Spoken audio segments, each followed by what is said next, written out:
Hello and welcome to the webinar today with Interact. The idea of this session is to talk about our customers' experiences dealing with common business communications challenges. On the webinar today we have myself, Lee Howard. We also have James Osborne. We both work within the enterprise team with Interact. So essentially we have roles which involve meeting and talking to customers and prospects every day, talking with them about their issues, their plans to improve internal comms. If anyone would like to ask questions throughout the webinar, then please do feel free to do so using the GoToWebinar toolbar interface. Of course, we have a lot of people on the webinar today, so if we can't get around to your particular question at the end, we'll certainly come back to you directly. Over to you, James. Thanks, Lee. So, as Lee mentioned, the objective of today's seminar is to share and highlight the most common challenges that we found from HR, internal comms, and IT. Before we jump into those specific challenges, we thought we'd just share an interesting theme that came out of the most recent Interaction event that we ran in September.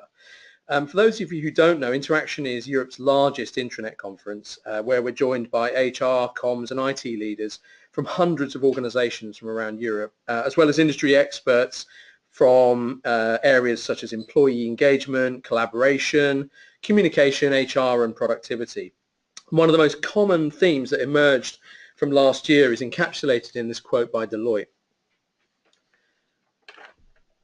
And we thought this was actually quite an interesting background to the challenges themselves. So essentially the statement is referring to a much stronger focus of companies to work as groups of teams rather than single departmental silos.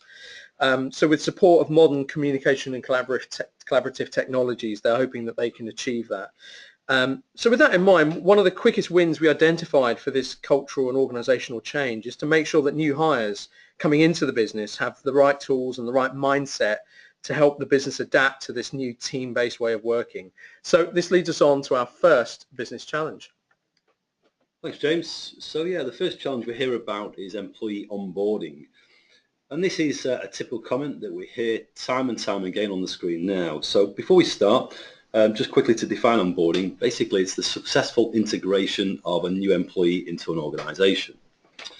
So why is it so critical? Why is it such a challenge? If we had a virtual show of hands right now of everybody on this webinar of who does onboarding, I'd expect probably 100% show. But if we were to say actually grab a show of hands who would admit to actually doing onboarding really well, I'd guess maybe a few hands might be still up or maybe none at all. Most organisations we speak to do recognise that they need to do better in this area. Attracting and retaining the best talent needs more than an introduction letter, maybe a stack of forms to fill in on the first day of the job. One approach that we're actually seeing more and more is a shift from onboarding to pre-boarding, where new hires are introduced to an organisation, its values, its culture before they even start the job on the first day. Let's look at a company now that actually has tackled this quite successfully. So Monarch is actually one of our customers and use Interact's platform for their intranet, and they've embraced onboarding and have seen a number of major benefits. And what I'm going to do is run through these benefits with you now. The first one is actually fast employee effectiveness, so giving new hires an early boost, getting up to speed during the existing notice period, reducing the time that it takes for a new hire to become effective. Additionally, learning the Monarch culture, of course, understanding more about the organisation that they're going into. Raising their excitement levels of joining this new company. So Monarch, like every organisation, they want new employees to look forward to their first day at work. Meeting the new team, getting a chance to electronically meet the team, their managers, other new hires perhaps, putting faces to names can be really helpful before you join the organisation. Additionally, employer branding and referrals. So being competitive in the employment market, Monarch use pre-boarding to turn new hires into brand ambassadors, and this is where they hopefully will tell their colleagues that for the roles that they're already still in, positive features about working with Monarch, potentially creating employee referrals. Additionally, reducing fear and self-doubt. So Monarch hire a wide range of people, however they also hire a large number of people who Monarch is their first job. So pre-boarding can reduce fear, it can reduce uncertainty about the first day in the job and what that's going to be like. Improving early retention. So pre-boarding can reduce early turnover. Research actually shows from IBM that pre-boarding activities can increase first-year retention rates by as much as 80%. Involving current employees in the onboarding process as well can also increase their level of engagement and ownership of new hires, and we've seen that work really particularly well with buddy systems. And the final point really is reducing no-shows. Pre-boarding can dramatically reduce these, walking away from the offers and those first day no-shows, which is quite common for lots of organisations. And here what you'll see on the screen is Monarch's new hire, or what Monarch's new hires are greeted with on their pre-boarding page for their intranet. It's a highly effective pre-boarding homepage.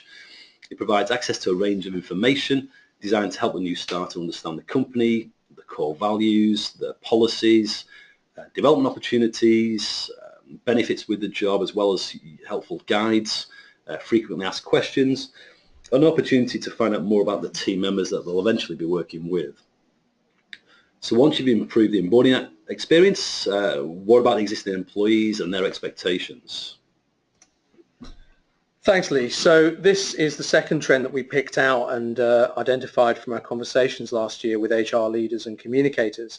And essentially it's the shift in expectations they're seeing from particularly millennial employees. And these are implications for the social collaboration and communication tools within the business.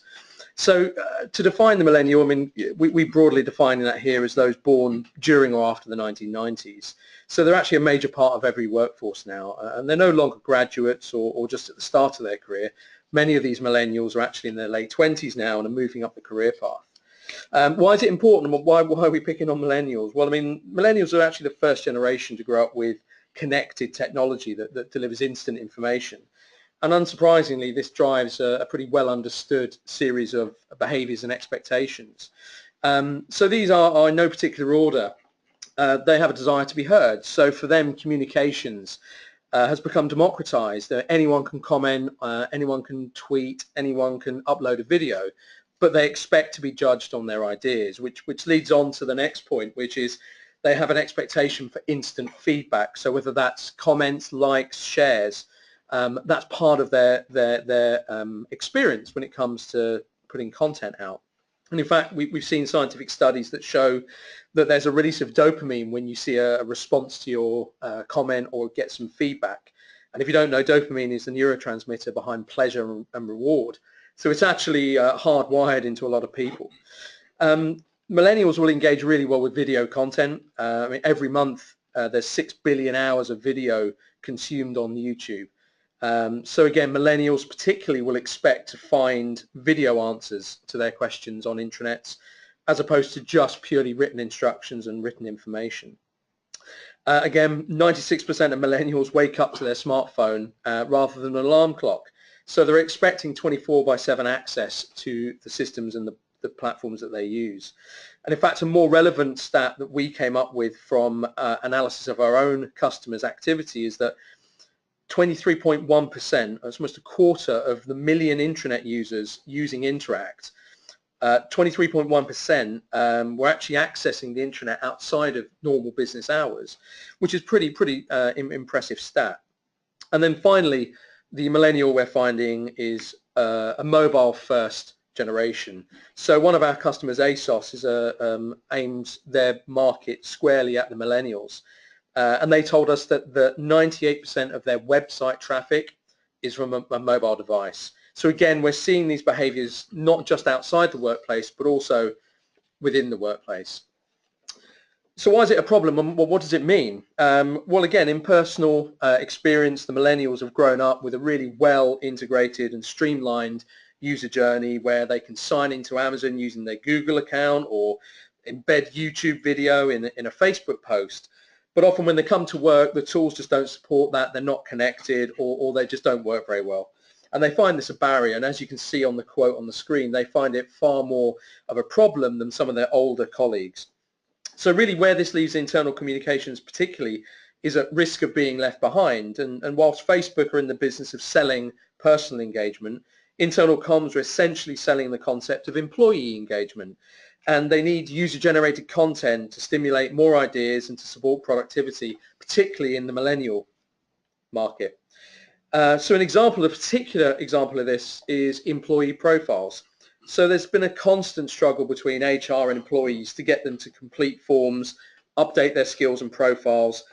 And that's been going on a long while. And then one day LinkedIn comes along and came onto the scene, and companies watched on as those same employees who'd resisted updating their internal profiles opened up and willingly and enthusiastically updated their LinkedIn profile.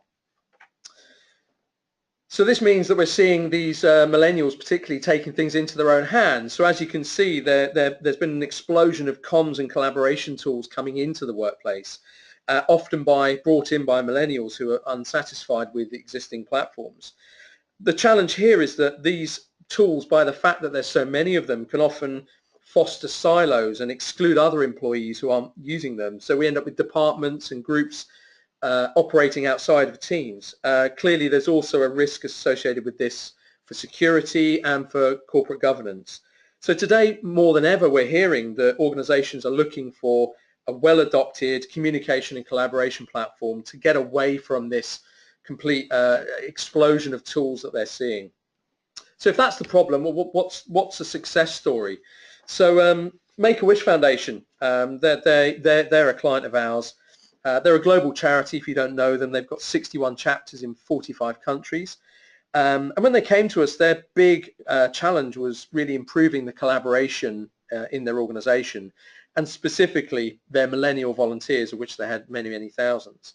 So they launched the intranet with a lot of social features, and the adoption of those were very quickly embraced, particularly by the millennials. The interesting fact that they found was that almost every intranet user, regardless of their generation, participated very heavily in some of the other tools in the platform, such as forums. So the example you can see now is they had 720 people every month contributing ideas for Make-A-Wish to improve its service. And that's a huge win for them, and they were very excited about that. And in fact, they're a finalist in both the Reagan Employee Engagement Award and the Reagan Intranet Award, which is quite a rare feat for shortlisting in both categories. And they also won the Interact Essential Intranet Award of 2016. So if that's someone who's doing it well, where can you start? What can you do, perhaps if you're launching an intranet or thinking of launching an intranet?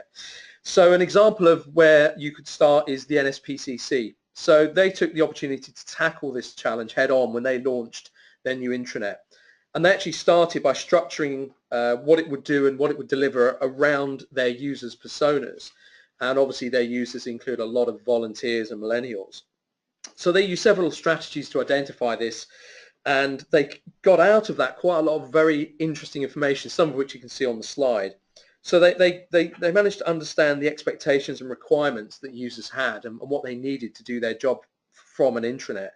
They asked questions like, what other apps are you using? What are you bringing into the workplace? Again, to try and identify the gaps. They also wanted to understand the terminology that the employees were using so that the intranet was relevant in the way that it talked to them. And I think ultimately what they wanted to get from these personas and from these questions was the answer to the question, well, what's in it for me? What does the employee want out of the intranet?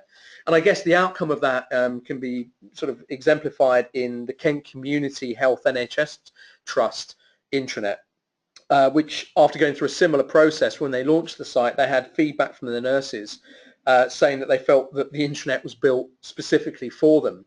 And this was a number of things, but one of the predominant bits of feedback was that it supported them in their job, which was very mobile, which actually leads us on to our next challenge that we encounter very often.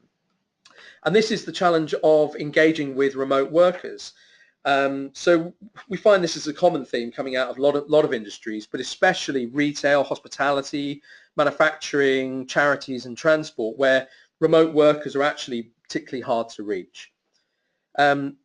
The interesting point here is that these employees will almost certainly have and use smart devices, whether they're their own or whether they're company provided. However, the actual organizations themselves typically don't provide much in the way of communication tools for those devices. I guess the real insult here is that these users are probably all using those devices or similar devices on, to log into Facebook and to do other social things in their personal life. So it's really disappointing, and they're disappointed that they can't use the same tools and the same get the same results from their business systems. Again, this creates a number of challenges, like sort of an out of sight, out of mind, a them and us mentality. And again, in fact, I was with a fast food chain who told me that prior to launching their intranet, the average staff turnover in their restaurants was 97%, and the HR director specifically pointed that out to be the lack of engagement involvement of their staff. So that's a quick overview of the remote workers, and let's look at how that might look like in real life. So Ariva are a great business, but they've had some stiff challenges with managing and communicating with their remote workforce. As you can imagine, a large proportion of their staff work in environments where they've got limited access to technology, whether that's on trains or in stations or at depots. It's also a very tough and unique commercial environment where the franchises change hands reasonably regularly. So when franchises are awarded, the 2P staff often change employer pretty quickly, and gaining loyalty is even harder than perhaps other industries. So Ariva tried to turn this on its head, firstly by really becoming the best franchise that they could. And to do that, the intranet was a really big part of their strategy. So they spent some time looking at the pain points that their users were talking to them about. And predominantly this was access to technology. So part of what they did was to implement kiosks at stations and to support a bring your own device policy, so that staff could access the intranet either on the train or at the station, and they could ask HR questions perhaps, or even order a new uniform. Since the launch of the intranet, Ariva have actually reported an 83% usage level every month, despite most employees not actually having access to much technology. And they've gone on to win multiple employee engagement awards, and also won the very prestigious Queen's Silver Award for employee engagement.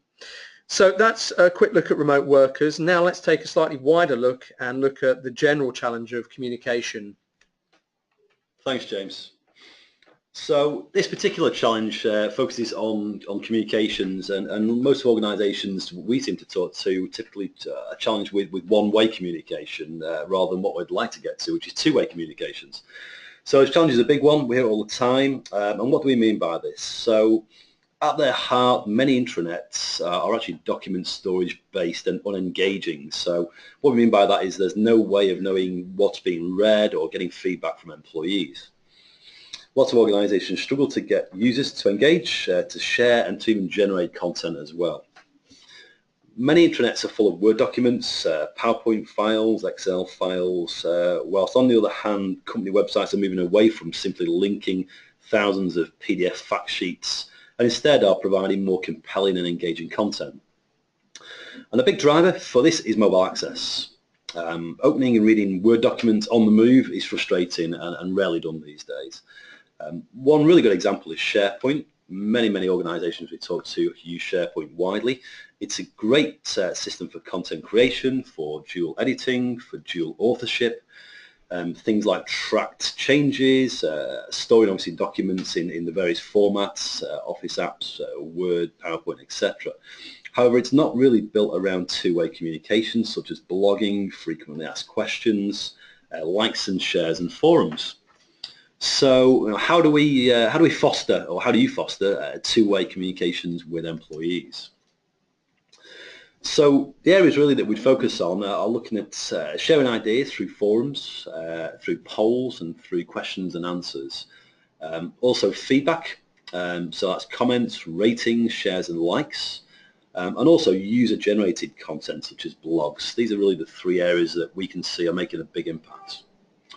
Blogging is an interesting area, and we've recently done some research on this. So our analytics of 1 million users on our platform show that if a blog is liked at least once, that 45% of the time the blogger will add another blog within a month. Now, interestingly, if the blog receives a comment, the likelihood jumps up to 80%. Interestingly also, it's reported that where employees have a 50% contribution level to this type of activity, the businesses can see up to a 12% increase in staff retention. And where this contribution level rises up to near a 95%, the retention level also rises up to an increase of up to 19%. That's significantly game-changing for businesses. And here we're not talking about extensive contributions. It's very simple things like likes and shares and comments on timelines and even adding photos. So as you can see on the screen there, this is an example of some user-created content, and this is from one of our customers actually called Sport England, relatively small organisation, but in fact they've won the Reagan Award winner for the best collaborative intranet of 2016, beating global firms like Pitney Bowes. Now, Sport England have also provided to their employees to really support this process kind of guidance around blogging to help them with posting engaging content, which means that content is basically richer in depth, the contribution and higher engagement levels, and this has all been measured by our internal surveys. One very interesting fact is that Sport England now report that 93% of their staff contribute monthly to this system, opposed to 0% only 9 months before the new intranet was launched. Now this represents a radical yet positive organisational and cultural change. And the final examples really of two-way communications and comms is around frequently asked questions and forums. Excuse me. So as you can see from the screen there, that particular point kind of really talks about focuses on people getting value from forums and getting guidance from other people. A great example here would be HR departments, who are typically bombarded with the same questions, especially from new employees and certainly in the larger organisations. So self-service forums like Ask HR, Ask IT, Ask other departments for whatever they might be, with frequently asked questions which are constantly being added to and accessed by all areas of the business, helps to massively eliminate the time wasted here. One of the responses to this challenge is to rely on timeline-based social tools like Slack and Yammer, which we see are very common now in the market, to share ideas and to answer questions. However, this particular route does cause some challenges, and we've coined this the 24-hour rule. Now, if content, in this case, it might be a question or an answer, will be relevant or irrelevant, should I say, within 24 hours, then it probably belongs on a tool like Yammer or Slack or even Facebook Workplace. But then quite quickly it rolls off the timeline, so 24 hours later it may have gone. Now, if it's going to have relevance and value, so it's a frequently asked question after 24 hours, it should be owned and curated as a piece of content on the intranet. And we see this as a common trend with our customers now. This approach helps to ensure that the intranet delivers retained knowledge while still being immediate and real time. And also the approach lends itself to employees working together and collaborating more so in teams. So this leads us nicely onto the next point. And as you can see by the screen, this is again a common point that we hear and we see on a regular basis. Now, as you might remember, we started this webinar talking about how companies are changing or trying to reorganize and redesign themselves around teams. This is both a cultural and a technological, shall I say, challenge. The technological challenge, as Jane mentioned earlier, is too many tools, collaborative tools, fragmented channels, leading to silos, frustrated communicators and users. Obviously, a single place to collaborate solves this technical problem. The cultural challenge is fostering the concept of actually franchising ownership of managing team communications whilst maintaining control and knowledge in a single tool set. So how have some organisations tackled this? One of our customers, Avon and Somerset Police, use their intranet Teams area to support missing persons cases. Each missing person has a dedicated team space, so therefore shifts and divisions maintain handover notes in the team space to enable the latest updates and most accurate information, which is a great example of this. Another one of our customers, March of Dimes, one of the largest US charities, actually I think they're one of the top 10, they actually raise money to put specialist neonatal nurses in wards. These nurses often have to answer very difficult questions about patients and from distressed families.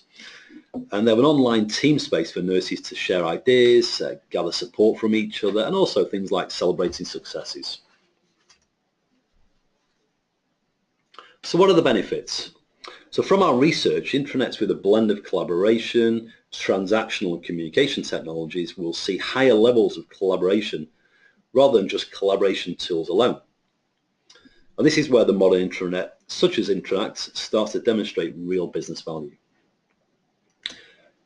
The creation of easy to use, easy to set up team spaces in our research has dramatically improved these collaboration figures, demonstrated and monitored by the intranet analytics for those individual team spaces. Here's an actual example from our research on the chart that you can see. And what you can see here is the business departments which have traditionally lower collaboration figures, such as finance, operations and legal, are showing the most increase when they actually use the intranet for other tasks, such as completing forms. Thank you, Lee. That was great. So moving on to the final couple of points here. One of the things that comes out of conversations very often with organizations is around compliance. So this is a challenge for virtually every industry, but particularly relevant to industries like healthcare, finance, and organizations involved perhaps in working in dangerous environments. It's been around for a long time as a challenge. So again, whether we're talking about health and safety, information security, or patient care, there are big risks here around care of duty, financial reputation, and what we need to make sure is that organizations can get their employees to understand and accept the relevant policies and procedures. So one mechanism that exists to ensure that employees digitally sign that they've read and accepted a certain content is what we call mandatory reads.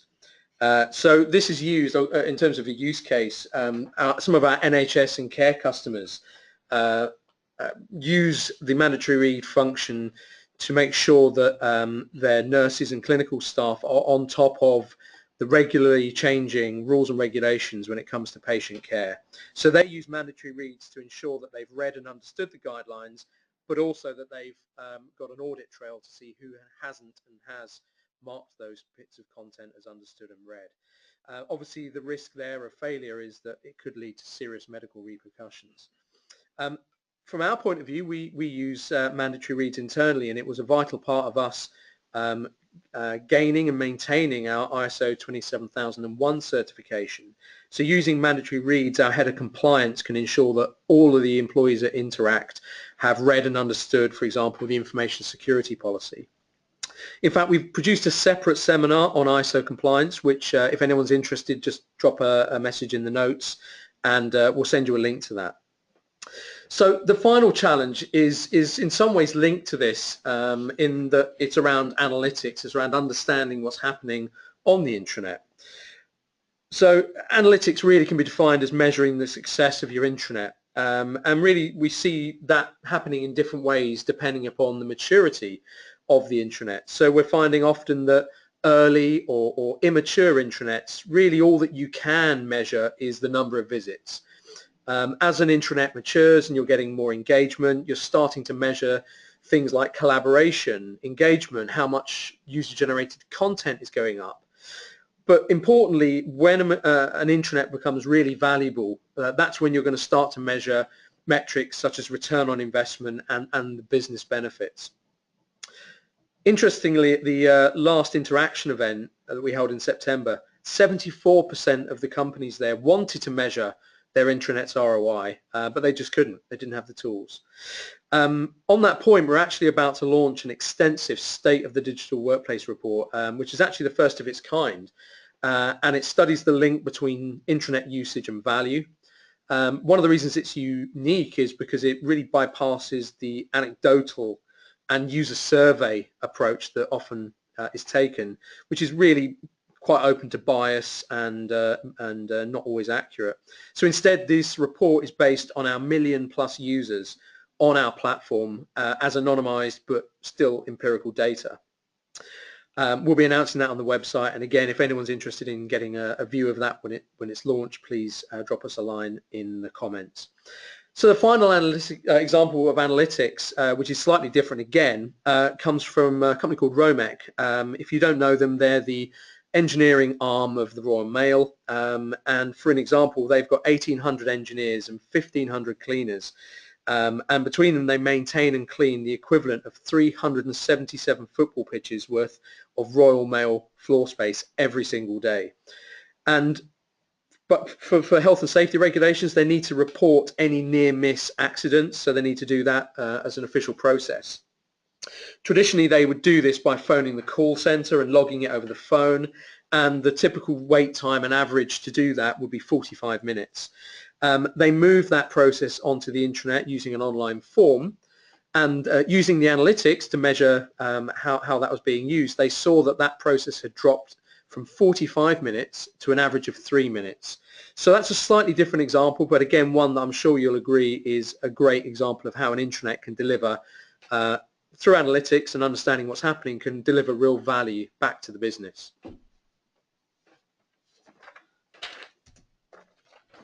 Thanks, James. So I think what we'll probably do now is just move on to some of the questions. I can see that we've had a number of questions coming through during the webinar so far. So I think what we'll do is move on to that, and we'll start to answer some of those in line. Okay, so let's now have a look at some of the questions, James, that have been coming through during the webinar. So okay. The first one we've got here is, let's have a look. Can Interact remind users that they have unread compulsory reads? So the answer to that is yes, it certainly can. The feature that we have for this is called mandatory reads. And actually what we could do is just flip over to a demonstration on the product here now, just to show you how that feature actually works. Yeah, absolutely, Lee. So what I'll show you here just briefly is to give you an idea of how mandatory reads work. And the question was, can users be reminded that they've got unread mandatory reads? Absolutely. So actually it's a good question, because if we look at how Interact looks from a user perspective, you can see a number of things straight away. So on the home page here, we've got a timeline, and all mandatory reads are pushed to the top of the timeline. So you can see here that I'm logged in as this user, and the first thing I see in my timeline is that I've got a data protection policy, which is marked as a mandatory read. I've also got the option of seeing it in the list of mandatory reads, which is up here. So you can see if I hover over, this is my list of mandatory reads, and there's a 1 in the box above it, which tells me there's a new one. If I click on that, this will bring back a list of all the mandatory reads that are mandatory for me that I haven't yet read. So I think that probably answers that question. If we have a look further maybe at how I would accept this mandatory read. So here we're now looking at an example data protection policy. Again, we can see who's authored it. It's authored by a chap called Wei Zhang. And you'll see on the right-hand side that we've got a box asking that I confirm that I've read and understood this document. So very simply, I could check that box and it would mark this content as being read by me. In addition to that, some of our clients, I think we mentioned earlier in the webinar, you can also add quizzes, multiple choice quizzes, to ensure that not only people are saying they've read it, but they actually have taken away some of the key points from the content. I guess it's also worth pointing out at this point that we can, the author of the content, so if we're now Wei Zhang, the author of the content can actually see by just clicking on one button how many of the people he's asked the content to be mandatory for have actually read it. So in this example, he's seeing a pie chart where 49 people still haven't read this content. So it's more than just a yes or no answer. There's tracking going on, an audit tracking history going on in the background. So Wei Zhang, the author of the content, could click on this button here, and Wei Zhang can now see exactly who's yet to read the content, and he can even notify them through Interact or via email that they need to read this content. So again, lots of features for the users and the authors around mandatory reads. It's also worth mentioning from an aggregate level, from a top-down view, the administrators can also get a view of mandatory reads. So here now we're looking at all of the users, all of the employees, and we're able to see all of the content that they have or haven't read. So we can see that Tony Addis has got 1 and he hasn't read it. We can see that Howard has got 7 mandatory reads, but he's only read 1. So again, from this point, we can also notify these users that they've got mandatory reads. They would then receive a notification in their notification bar and or an email. So hopefully that answers your question around mandatory reads. Of course, obviously, whoever asked the question, please do come back to us if you've got any more questions or points you'd like to raise around that. Another question, Skype for Business and Office 365 integration, and how does that work with Interact? So I think the simple answer is yes, we do integrate. You could even launch Skype for Business from your profile, and we do integrate quite nicely with Office 365, so you can quickly direct through with quick links or through to Office documents. And interestingly enough, actually, with certain documents like that, you can even get quick previews as well with actually opening the document as well within content areas. Yeah, I mean, another thing to bear in mind is that we're SAML 2 single sign-on compliant, and what that means in English is that we can allow, once we've authenticated the user, maybe through connecting to Active Directory, once a user is authenticated, we can take them straight through to their Outlook or to another Office 365 application without them needing to log in again. So yeah, we do a lot of that. A lot of our clients integrate with Office 365. Thanks, James. Another question, do we have an iOS app or application? So yep, short answer is absolutely we do. This was launched only about a month or so ago. We also have an Android application as well, so this enables kind of a native push out of notifications and ease of access for sign-on as well. Yeah, it's absolutely worth mentioning as well that not only do we have the native apps, but the Interact itself is fully responsive. And really what we mean by that is if you were to look at this homepage on a mobile device, you can see if I look at it on a smaller screen, it automatically reflows the content. You'll also notice some of the content has been hidden, and that's a decision that the owner of the intranet has made because maybe there's big videos or big images that aren't particularly appropriate for a mobile screen, but the touch screen is enabled. So even if you don't use the applications, the native apps, it's fully usable on mobile devices. A lot of our clients use it that way. Thanks, James. Next question. So how does Interact manage pre-boarding, and is this a manual process? So it's well good. The answer to that is it's not a manual process. It is an automated flow. So if you have a number of employees join the organisation and you've set up pages for them to read as part of their pre-boarding process, you can set that to default back then to the standard homepage for the company. Let's say maybe 1 week, 2 week, or even a month maybe into that placement. Yeah. So an example of that in the product, if we create or the intranet manager creates a new starter homepage or a pre-boarding homepage, this might be an example of it. This is what a new hire would see. So if you remember the Monarch example, they would have created a specific homepage for those users pre-boarding, and it may have things on here like links to frequently asked questions or online training or meet the team. Interact will look at the start date from something like Active Directory, and you can set that to give access to those new hires for a certain period of time before it reverts back to the standard homepage. Thanks, James. Next question.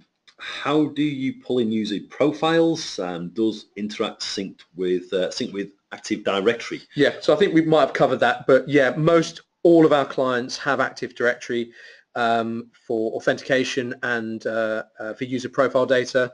We also integrate with other systems, but typically we would sync with that. So yeah, we can pull in profile data from there or other HR systems as well. I was just going to mention, yeah, many of our customers have more than one system that holds fields of useful information, and you can actually sync with multiple systems simultaneously. So you could pull useful fields about interests or special skills from a HR system, and then bringing kind of core information then back from AD as well at the same time. Yeah, so an example of this is a profile page within Interact. We've got typically standard information from AD, but we're asking the users, like we mentioned around the sort of LinkedIn style approach, which is the users can enrich this with their own skills, interests, their own content, their blogs, their own profiles. So again, it's not just pulling data in, but allowing them to enrich it themselves. Okay, and another question, do you need IT support to design homepages? This is a question we get asked all of the time, and actually it's one of the major features of the platform, the whole ease of use. And that's not just ease of use from a user perspective, but actually those who are going to be managing things like team spaces or the intranet managers or departments as well. So the answer is no, you don't need IT support. If you can use basic Office apps, Microsoft Word and things like that, or even actually less skills than that, I would say, you can design and create your own homepage. And I think, James, if you could show us how simple that is to use, I think that's quite a good visual absolutely. I can show you that now. So I'm logged in this demo as an admin, so I've got the ability, I've got this cog icon down here.